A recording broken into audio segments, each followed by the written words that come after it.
Welcome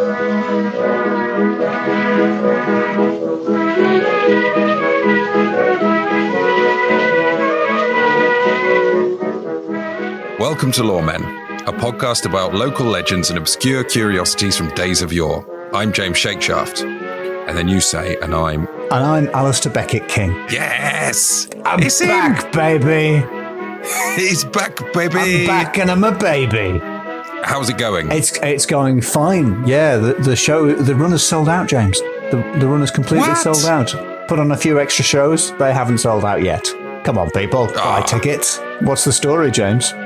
Speaking of big baby men, it's the Cerne Abbas Giant.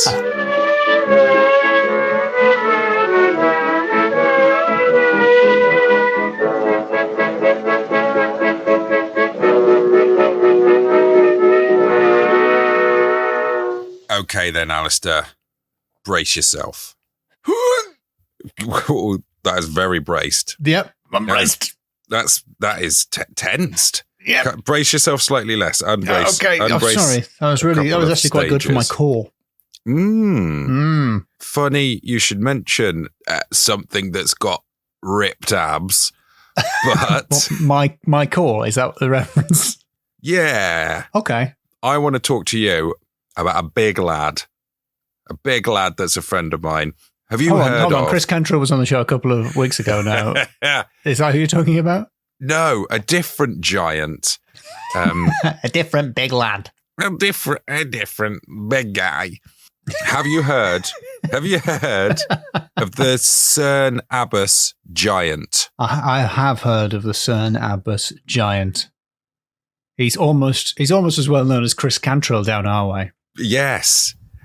You can picture him, can't you? He's a hill figure. He's chalky white. His bits are on display. Again, I'm talking about the Cerne Abbas Giant here, James. He's got a big club in his hand and wide-eyed expression on his face, and he looks like he's going to cause damage. But back to the Cerne Abbas Giant. No, that I was describing. That was a little a little joke there. I was actually describing the Cerne Abbas Giant. So, do you want to describe it in more detail? Do you want me to describe it? What I think it looks like? Yeah, if you could. Yes, please. So it's this is from memory. I don't know anything about it particularly. It's cut into the hillside. It's absolutely massive, like I don't know, maybe 100 meters long. It's a huge guy. He's got a club in one hand, and can we use the word priapic? Can we use the word priapic on the podcast? He is holding a club, but he is also pleased to see you. Yes. Let's put it like that. Yeah. Is that a chalk outline on your midriff, or are you just pleased to see me?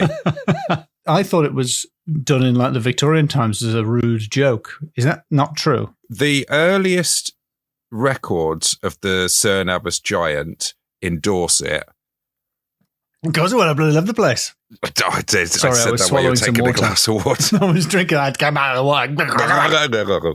He almost drowned because he was trying to do a call and response joke. It's tragic. So there's no medieval documents mention him. Earliest reference. Oh, I'm getting this information from friend of the show, Westwood and Simpson, The Law of the Land. Nice. The earliest mention is a record in 1694 that there was a payment of 3 shillings for repairing of ye giant. For repairing ye giant? I'm here to repair the giant. Yeah, it'll be... it's going to cost you 3 shillings, I'm afraid. That's quite large. Yeah, you want the club done and all? Both of them. Because what it is, it's certain areas of the country on chalk hills. If you cut the turf away, it reveals bright white stone, and you can basically create a big picture using that. But it does need to be cleaned quite regularly. The historian Ronald Hutton says that it was a political cartoon to mock Cromwell because he was nicknamed the English Hercules. Hold on. That sounds like one of those nicknames you give yourself. The English Hercules. Oh, what a cruel political nickname, the English Hercules. Who calls him that? Lord Holes, a fierce royalist. Sorry, Lord Holes. Is that a different character or is that another nickname for Oliver Cromwell? No, this is a royalist who Ronald Hutton thinks carved it as a sort of satire of Cromwell. I see. I don't know, because the Cerne Abbas Giant seems like a big party guy, whereas Cromwell was a Puritan. Like, if Cromwell had just not been absolutely awful, I feel like this country would be better now. But you can say that about literally anyone. I know, but we got rid of the monarchy, and then we replaced it with a guy who banned Christmas and didn't allow dancing. And he was parading around like the English Hercules. How do you mean, like the English Hercules? I don't know. People think that this image is meant to be of Hercules because he's got the club like Hercules had. His left hand, giant stage left, is kind of outstretched and looks sort of weirdly like he's waving at the moment. But they've done some tests on the soil around there, and there was some sort of cloak in his hands, which could have been Hercules' like a lion's pelt? Lion's pelt cloak, exactly. Yeah. Oh, do we win the prize for mentioning lion's pelt? Yeah. Yeah. Sorry, I had to jump in there just to let everybody know that I did know that Hercules would have had a lion's pelt. Just had to interrupt you there to That's seem clever. fine. Sorry. It's just a bit needy, isn't it? No. How long have we been doing? Someone in the Discord said that you seemed like the more accessible, approachable of the two of us. Do you think that's true? Am I inaccessible? I think it's more that they fear that if they were to say something bad, you might like turn them into a toad or something. You've got a wizardly vibe. Yeah, but yes, you don't. Maybe, but you'd be my wizard's assistant. You'd be the one trolling the lands, knocking on doors, trying to find maidens. I don't know. What do wizards want? What do wizards want these days? What do wizards want? What do wizards want? What wizards want? A Mel Gibson film. As they point out in the law of the land, the absence of earlier written references is not conclusive. For certain other great landmarks, including Stonehenge, are only very patchily recorded. What? No one mentioned Stonehenge? No one mentions it that much. Really? Yes. Stonehenge is there, and everyone's like, not bothered. Like 19 books about how you can make an ointment out of eggs and placenta to cure back pain, but nothing about Stonehenge. It is thought to be a representation of Hercules from around AD 200. Heracles. Oh, so it is Hercules after all. So it is, after all, Hercules. And the support for that date comes from resistivity soil testing. Sorry? Resistivity soil testing. I heard you. I just wanted to hear you say it again. Resistivity soil testing. I'm guessing it was invented by David Bowie. Resistivity soil testing. When he was played by Harry H. Corbett. The guy who works in the Crooken power station, right? That guy. Yeah. Yes. They did this testing in the 1960s. And yeah, that's when they kind of worked out that there was something hanging from his arm. The golden age of hippie science. It says here, and I mean, I don't need to tell you this, a silt luminosity test, as they did in Uffington, would settle the argument. Oh, yeah, of course. Yeah. From the very start, I've been saying, just do a silt luminosity test. You presume that was one of my categories. That's why you didn't want to spoil it. You're telling me they haven't done a silt luminosity test? No, not like they've done at Uffington. Schoolboy error. Oh, fun fact. There was a drawing in 1764, and at that point, it had a navel. A belly button. A belly button. And its little Cerne Abbas Giant was a little smaller than it is now. So it got bigger over time? Yes, it has grown. I mean, that can happen, but unusual in cases like this. Yes, because it's both shown and grown. Normally, it's a one or t'other. Do we know if he clicked the links on his spam emails about that issue? If those work, that's a game changer. I'm going to read this straight from Law of the Land. This majestic penis has inspired a good deal of ribald humour. Do you think we could put that in? Majestic? Yeah. You can say penis. We're all grown-ups, except for the children that listen. Unsurprisingly, there's a lot of fertility myths to do with this. Do people realise how big it is? The whole thing. I don't mean just the. I mean the whole thing. Like you can go and sit on just that part, right? Yes, and people did more than just sit on that part. Yeah, no, that was a place. If you wanted to guarantee that you would have a baby, that you would, do the necessary. When you're sitting on the appendage of the Cerne Abbas Giant, and he turns to you and gives you this look. Exactly. You know it's on. And women and girls would walk around it. The whole thing, I think. The whole giant. Right. The whole giant person in order to, increase fertility. To increase fertility? Yes. Or to get a husband, to keep a true love, or to have children. I can see why that would work, because if you see someone who's gone out to a drawing of a giant's willy, you sort of think... She's probably up for it. Yeah. I can see why people would find their way through the layers of subtext there. You don't need a silt luminosity test to work that out. Oh, you do not. Which verse of Cher's song, It's in His Kiss, is that? Is it in a silt luminosity test? Oh, no, that's not the way. Is it in his perambulation around the frame of a giant's part? Oh, yes, that's the way. The By the way, have you looked at the picture recently? I always forget the eyebrows. No, it hasn't got eyebrows. It's like me, isn't it? No, it's got eyebrows and it looks surprised. For obvious reasons, to have been discovered. Oh. You're absolutely right. It's got the face of a grey, of an alien who's just been caught. He looks like he sort of just opened the door to, someone knocking out of hours. He looks like the guy who falls out of the building in RoboCop, but naked. You know, the guy with the really long arms. Is that RoboCop? I don't think anyone falls out of a building in RoboCop unless they've been shot by Ed 209. Do you mean the guy that falls into the toxic waste and then gets run over? There's a guy, he falls out, but it's animated. It's a little model of him, but they did it on 2 wide angular lens, so it looks like his arms and legs are giant. Just his arms and legs? Does look like this guy then. There's a part missing. Yes, yeah. But maybe it's just a wide angle lens is what I'm saying. A wide angle field. He's got nipples as well, and they're exactly the same as his eyes. Yeah, but and they're quite lopsided. I mean, not to body shame him, but quite not very symmetrical. No, I suppose that's what happens when you're drawn on the side of a hill. One of the origin stories is that it was a giant that was killed, and then they made a chalk outline, kind of as a warning. Like a crime scene. Or maybe a giant detective was investigating it. Yeah, I don't think the detectives are like, I don't think it's necessary to do that part. Okay, now you've started, so okay.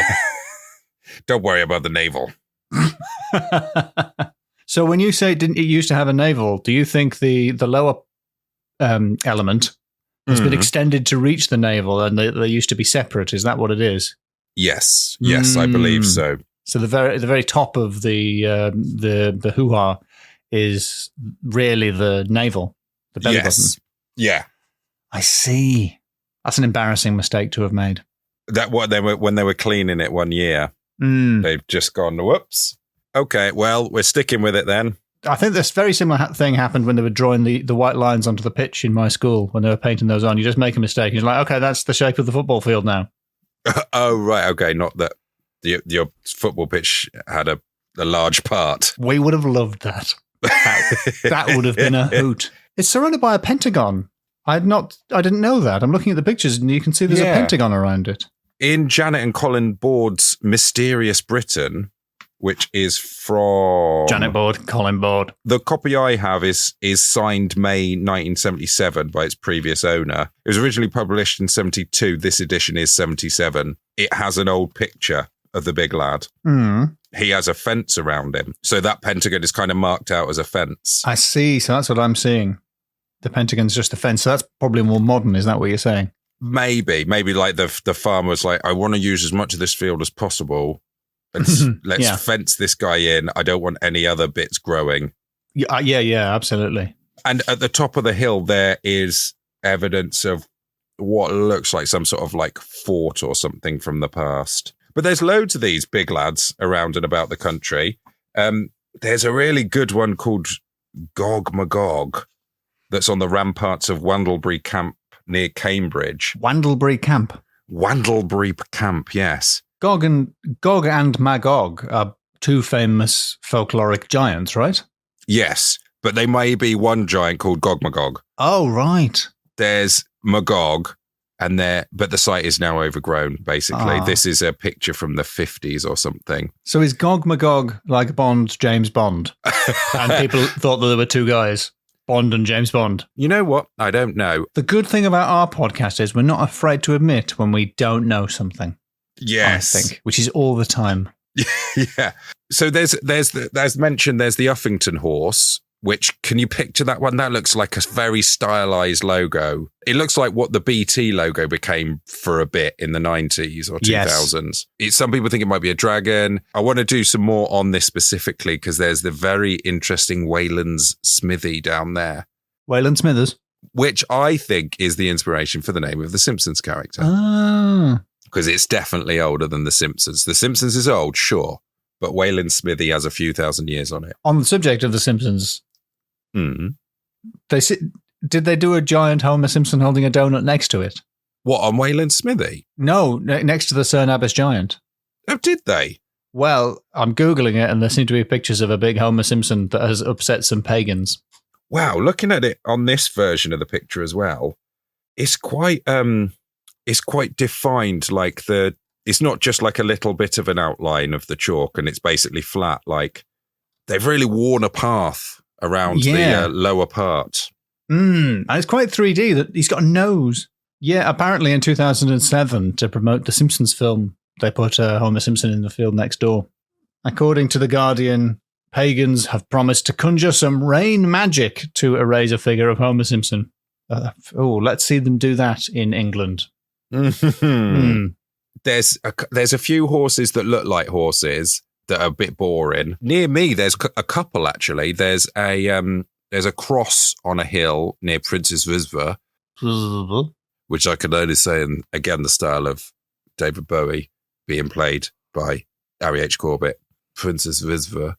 There's another one which is on a hill on the Chilterns, which I think from West Wickham, you can see it and it lines up with the top of a church. And it's basically, they made a steeple for the church. Maybe they had the abbot was coming round and they wanted to impress him that their church had a steeple. Or maybe they'd been given a load of money to build a steeple, but they'd, squandered it on trying to move the church or something, or trying to grow the church with manure.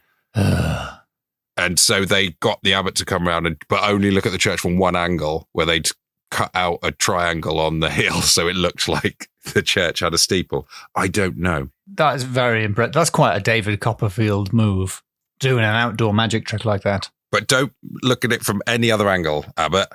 Otherwise, we're rumbled. There is a big red horse, or there was a red horse, the red horse of Taiso, near Banbury, because it's got red soil rather than chalk, which you can't see today. And it may have been cut in 1461 to commemorate the Earl of Warwick's horse.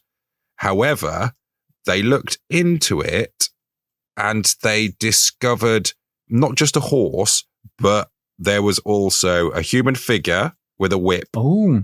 A bird, maybe a goose, and another animal that was either a horse, a dragon, or a sun lion. What's a sun lion? I don't know. I forgot to look it up. And that man is 160 feet tall. So nearly as big as Cerne Abbas. He's 180. I don't know if that's taken into account his big club, the big club in his hand. Yep. And thinking about these giants and big horses and the other sort of prehistoric things that are around, I started looking into ley lines, or as the French call them, the lines. I started looking at it in order to do that joke. Okay. Is that have you got anything else to say about them, or did you bring them up just for that joke? No, I've got a couple of things to say about it. I've got this this pamphlet. It's a quarterly publication called Ley Lines. Quarterly, because ley line news updates that quickly that you need four updates a year. Yeah. This one's called The Lie of the Land by Simon Morton, and it's genuinely really good. He's a writer and cartoonist, and it just looks really cool. He does this thing where he sort of draws over old pictures and stuff, and then it's got excerpts from the book by Alfred Watkins, who was the guy who, it turns out, in the 1920s is when ley lines were invented, basically. Yeah, or the idea of ley lines because was there's invented. no such thing as ley lines. Sorry, I feel like I'm maybe being overly skeptical here. Well, it depends what you think they are. Am I right in thinking he thought they were roads, like trade routes, rather than Yeah. magical power axes? Some people nowadays, sure, they think they're either checks, notes, navigation for UFOs, or a power source for UFOs. Oh, okay. But I think that says more about the people that have gotten into ley lines than what ley lines are. I think the idea that they are basically a navigation system of getting around the country, it kind of makes sense. Because in the past, you wouldn't have had a compass. You would have had to judge things by the sun. And we live in England. You're going to need a little bit more help there. Yeah, mate. fair enough. I concede. In thinking about that, it's basically made me realise that Stonehenge is in essence just a big motorway services. Presumably one of the better ones, like a Norton Keynes. Yeah. I haven't done much research on it, but I like the idea that it is basically old paths, because we still use some of the old paths, like Roman roads are still fully in use. Yes, that's true, yeah, I have to admit. That brings me back to another big lad, the Long Man of Wilmington. Have you heard of this guy? No, I haven't. He kind of looks like he's opening his curtains. He's a figure of a man, and he's holding two sticks. Yes, yeah. He's in the Sussex Downs. Yep, I've Googled him. I do know this guy. He's even bigger. He's like about 50 feet bigger than Cerne Abbas. The earliest recording of this is from 1710, and he's never had a face. Not even eyebrows, this one. Again, from the Law of the Land, friend of the show. In particular, the long man, unlike his counterpart at Cerne Abbas, probably never had a phallus. Oh. And the next paragraph starts, dating the long man will remain problematic, which I think... Not necessarily. It depends what you're interested in, I think. Yeah, exactly. Come on. I have to say, his stance, the way he has his arms, like, there could be curtains, there could be two sides of a door frame. It's got a real come up and see me sometime vibe. And I mean, again, I know you're everyone listening to this is screaming this at their audio devices, but until the technique of optical stimulated luminescence used at Uffington has been used on this, we can't know how old it is. Why is Uffington so far ahead of the rest? Because the Simpsons money, that sweet Simpsons money. Yeah. They licensed Wayland Smithers. There are some splinters of crushed pottery that may be broken Roman tiles, which, to be fair, as they point out, that could have happened at any point from Roman times to medieval times. Yeah. I mean, I don't think it's impossible for a Roman tile to be broken today either. I know, but you'd think that belongs in a museum. Oh, I see what you mean. Yeah. We'd be less likely to smash it to pieces than our medieval ancestors. To draw a big C&B on a hill figure. I think as well, they're long. Like, when you look at Cerne Abbas, it really looks like that was put on afterwards by some school kids. Mm-hmm. Just lucky it wasn't on his forehead. Oh, speaking of which, though, going back to the Long Man of Wilmington, there is evidence that he had some sort of horned helmet. Oh. There's a sketch from 1710 that shows some kind of headgear jutting out. And recessivity tests of the area in recent years have revealed a curled line above the head and perhaps a dotted line emanating from its tip. We don't know. They haven't done the optical simulated luminescence tests yet. No, they haven't. They haven't done it. Again, one of the origin myths is that it is there was a big giant that lived there that got killed and they drew around it. Of course, yeah, again. Either blow the case wide open or warn other giants. Do you want to know how he might have died, the giant? How did the giant die? Well, some say he tripped over his feet on the hill and just fell over and broke his neck. Oh, so when we're saying warning other giants, sort of in a mind yourself kind of a way, rather than in a see how we treat giants down our way kind of warning. Trip hazard. Well, one's that a shepherd flung his lunch of bread and cheese, which was so hard that it killed the giant. But the most popular story is there were two giants and they flung huge boulders at each other. And in the end, the long man was killed. Right. And as they point out in Law of the Land, since there were in fact no boulders on either hill, the storytellers claimed that various old quarries in the area were craters left by these missiles. There might be a treasure buried somewhere around there, and some say... I think I know what part I would dig at first. There is the body of a Roman soldier in gold armor in a gold coffin buried underneath it. Really? Like, definitely? Have we done optical resonance imaging? Have we done silt luminance tests? The silt luminosity tests are yet to be carried out. Well, then how can we say anything with confidence? I don't know. I know they're just doing the basic resistivity soil testing. Ugh. What is this, 1508? Yeah. So those are the story of the Cerne Abbas Giant in Dorset and his big friends and his large mates. Very good. I feel bad for immediately coming down on you like a ton of bricks as soon as you mentioned ley lines. No, well, back to ley lines, actually. Oh. See, the Long Man of Wilmington is at the base of one long ley line that goes all the way to like something on the coast in Wales. And Alfred Watkins, the guy, have you ever heard of a hodymandod or a dodman? I think I've heard of like a hodmadod. Oh, a hodmadod. This again links back into the earlier episode of Norfolk. The Norfolk, sort it out. It's Norfolk dialect for a snail. Yes, a hodmadod was a snail. Yes, I've mentioned it on the podcast before. Yes, a doddy man. There's a song, Doddy man, put out your horn. Here comes a thief to steal your corn. And a dodman or dudman was a travelling cloth seller who carried it on his back. And that is what they thought gave the name to dodman as a snail thing. There was a guy called Dudman. Oh, so like your clothes, we would still say are your duds these days, wouldn't we? You do, actually. And so someone who's holding all the clothes is like, hold my duds, hold my dod. So Alfred Watkins thought that doddery and doddering came from the same root as dodman, and a snail doesn't really dodder, does it? It just goes slowly. Yeah, you rarely see a wobbly snail. But Alfred Watkins thought it was because a dodman was a prehistoric surveyor. Snails have two horns, which resemble the surveyor's two rods, and they would kind of dodder and dodge around when they're trying to line up their sticks. Right.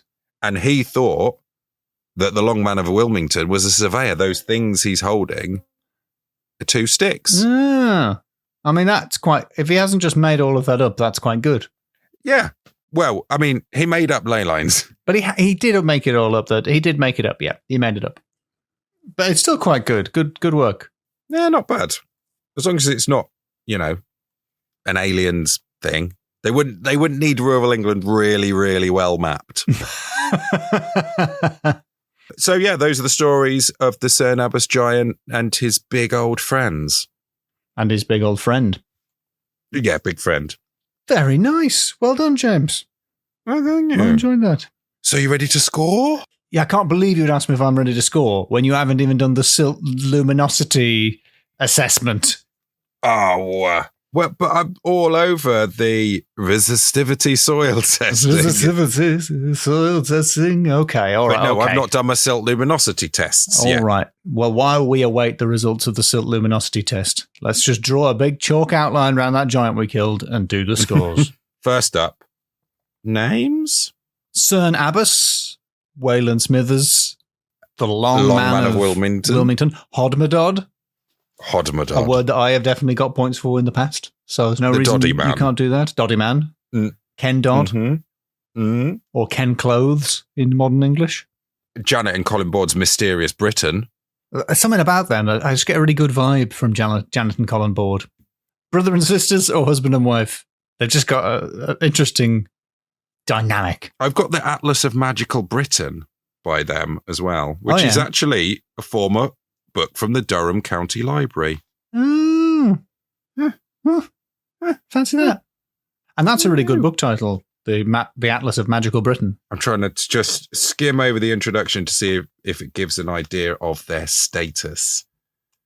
It's complicated. Sorry, are you wondering if Janet's single? Oh, Colin. Tell you what, if you're listening, Colin or Janet, and if either of you are interested, we'll meet you out on the end of the Cerne Abbas Giant's member. Just like old times. And of course, naming-wise, the silt luminosity test. Okay, yeah, no, the silt luminosity test. Just absolutely one of the best prog rock bands. If you made it onto the silt luminosity test as a band, you knew you'd broken through. Of course, if you ended up on the sensitivity soil testing, you were nothing. The Uffington White Horse. The Red Horse of Taiso. Not great, but okay. Not great. I think it's a 3. Yeah. A high 3, but a 3. Category the second, supernatural. I think it's low because I don't believe in ley lines.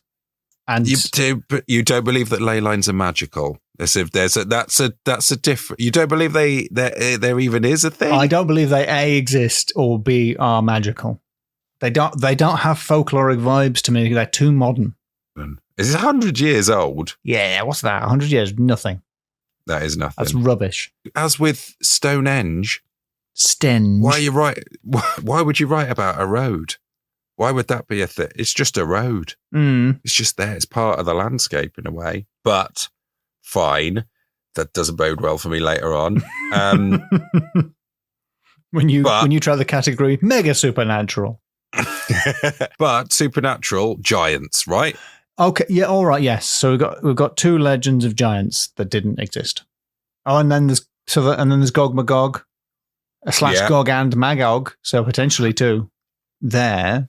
So we've got maybe 3.5 giants. Perhaps it's sympathetic magic. What did you say? Sympathetic magic. Hello, I'm interested. Carry on. That if you trace your way round a giant's, you might have a baby. You know what? You're right. It is sympathetic magic. Yes. All right. Goodness. All right. It's a 3. Yes. Okay. Great. It started off smaller and it got bigger. That's the way we roll. Category the third, the lines, as the French would have it. Doing that joke again. Because they're made up of lines in the chalk. Yep. And we have ley lines. Yeah. And really, I think when it comes to Colin and Janet, I think we've crossed a line. A little bit, yes. Yeah. Yeah, we've gone too far. If we leave that bit in. The lines of the Cerne Abbas are ever changing. Not just downstairs, but also there are lines, hidden lines, underneath the surface where his jacket that he's holding might be. The lion's pelt. There's the long man of Wilmington's missing horn from his head. Which is not his only missing horn. And the whole Red Horse of Taiso, yeah. The rider and the pigeon and everyone's missing. Sun Lion. The Sun Lion. Which kind of sounds like I'm saying Sun Line. Okay, that's if I wasn't very well. And what does a little Hodmedod leave behind itself, if not a little glistening line, a silvery line? Yeah, it's gross. All right, I think it's 4 out of 5. Is that saliva then? Well, that is their mouths, isn't it? They walk on their feet / mouth. So I guess it's just dribble. I guess it's dribble. That's gross. Quite turn my stomach, but I'm taking the 4. It's a 4, yeah. Final category. He's a big lad, isn't he? He was a big lad. He's a big lad, but he's out of shape now. He's constantly changing shape. Yeah, no, there's several big lads in this. And that's not including the big lad that must have drawn the chalk outline from, CSI CERN. Yeah. Imagine the size of the bit of chalk used. And there's Chris Cantrell, of course, who was referenced earlier. Yes. Yeah. I'm sure he'll love us describing him as a big lad. He's a top lad. Difficult to pin down. And he really swears a lot when you're recording. He does swear a lot. Yeah, he will. Oh boy. He will disrespect your podcast. The one rule. Chris, the one thing we asked was that you respect the podcast. And kind of you implicitly as well, but I'm guessing you've not listened to the episode yet. Me? No. What? Wait. What did he say about me? Just stuff about you being just a time-traveling vampire. But were there insults as well? I think something like your time machine was powered by dodos. Oh, that's why he was tweeting pictures of dodos at me. Yes. Assuming that I had heard the episode. Right. Well, joke's on you, Chris. I had no idea what that meant. That like was just polite. Just a politeness like, yeah. Well, I'm a little bit angry at Chris now, and I'm going to try and channel that into scores. I think it's a 5 out of 5. Yes. They really are big lads with one particularly big lad. Oh, just a fun little anecdote as well, before I forget. Talking of dead giants, just in the course of reading about dead giants, there's like an aside that mentions there was one giant that lost a hammer throwing contest and died of disappointment.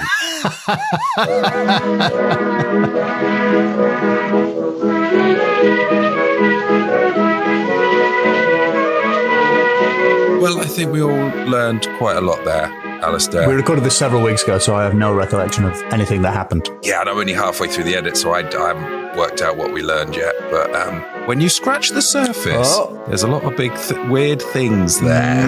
Very good. I think that'll work. Yeah, very clever. Well, I'm going to treat you as a guest. Oh, yeah. Have you got anything to plug? I think I did not. Well, I might have plugged my show at the start of the show. Have you got anything coming up in the new year? Oh, yeah, thank you. Thank you for teeing that up. Yes, actually.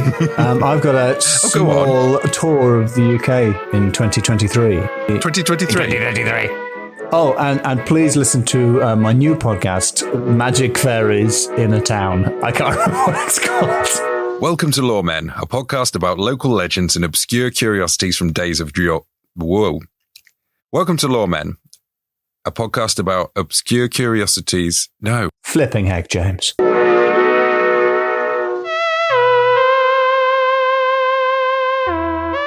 Hi, I'm Alasdair Beckett-King, comedian and aristocratic time traveller, and I want to tell you about Fairy World and Magic Town. It's a new podcast all about folklore, but without any jokes or slanderous remarks, from me and my co-host, Neil Ion.